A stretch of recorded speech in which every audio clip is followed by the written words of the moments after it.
When the Beatles finally broke apart in 1970, it wasn't just the end of a band, it was the end of an era. For Paul McCartney, it was a deeply personal collapse. The four men who had shared every success, every argument, every studio session were suddenly going their own way. And while the breakup was messy, filled with lawsuits and bitterness, one person, surprisingly, ended up inspiring one of Paul's most heartfelt solo songs. That person was George Harrison. In the years following the breakup, McCartney struggled to find his footing. John Lennon had gone full avant-garde with Yoko Ono.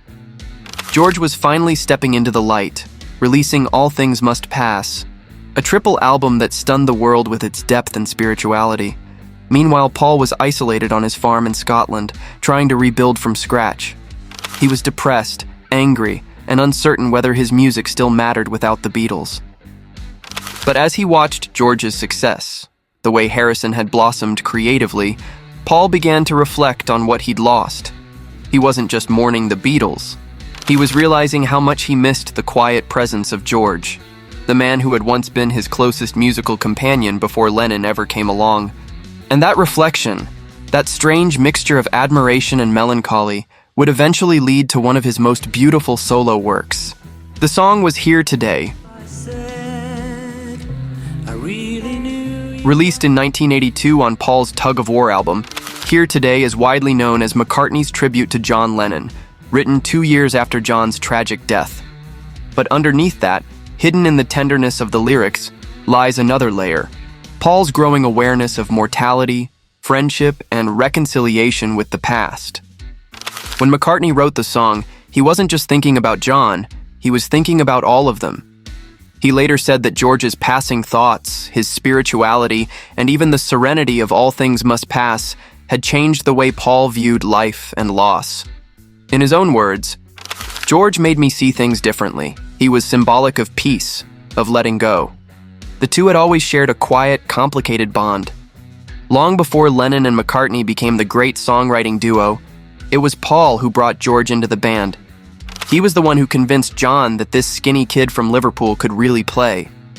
And through their teenage years, Paul and George were inseparable, learning guitar together, sharing songs, and dreaming of something bigger. But as the Beatles evolved, their relationship grew strained. Paul's perfectionism, his need to control every note in the studio, often clashed with George's desire for freedom and spiritual exploration. During the Let It Be sessions, their tension reached a breaking point. George famously walked out, telling Paul and John, "See you around the clubs," before quitting the band for several days. Still, beneath all the frustration, there was love, the kind only years of shared history can build. And when Paul wrote Here Today, that love poured out in a way he'd never expressed before. The song begins softly with just Paul and his acoustic guitar, stripped of any pretense or production. It feels intimate, almost like a confession whispered across time. But as for me, I still remember how it was before. He's not writing as a Beatle. He's writing as a man, one who's finally learned to say what he never could when they were together. Paul once said that while Here Today was written for John, it carried meaning for all his old friends, George, Ringo, even the younger version of himself who once believed the band would last forever. He called the song Symbolic because it wasn't just about loss, it was about connection that transcends time. And when George Harrison passed away in 2001, Paul performed Here Today again.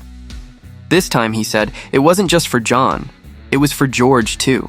During an interview in the early 2000s, McCartney opened up about George's influence.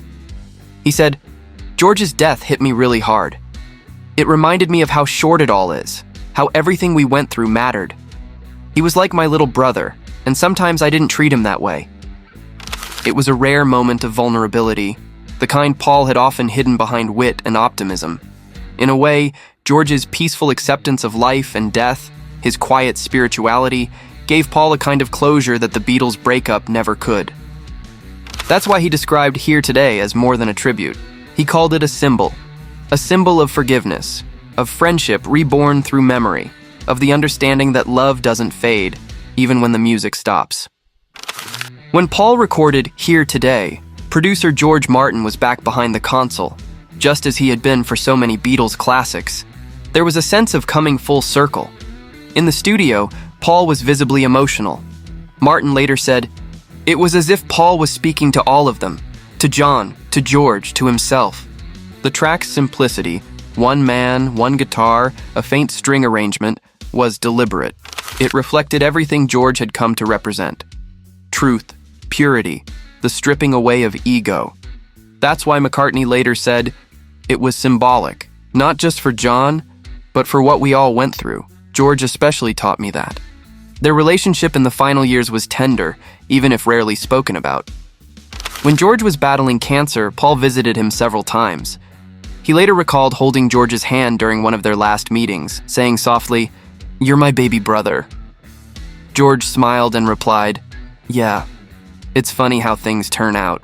Those moments haunted Paul, but they also healed him. He finally understood that despite all the rivalry, the Beatles had always been about love, not the screaming fans or the gold records, but the bond that only four men could ever truly share. Here Today became the song that captured that understanding.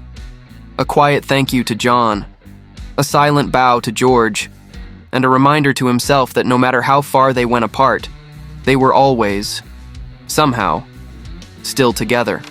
Years later, during his concerts, Paul often introduces Here Today by saying, "If you've ever wanted to tell someone you love them and you never got the chance, this song is for you."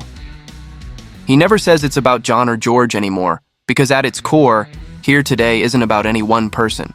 It's about the universal truth that both Lennon and Harrison lived by, that love, in all its forms, is eternal.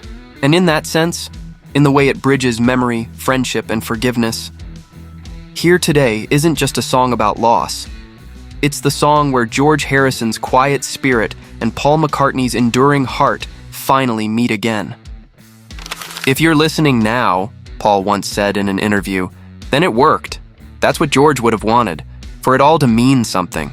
And that's why Here Today will always stand among Paul McCartney's greatest solo songs, because beneath its melody lies the soul of the Beatles and the quiet, symbolic grace of George Harrison.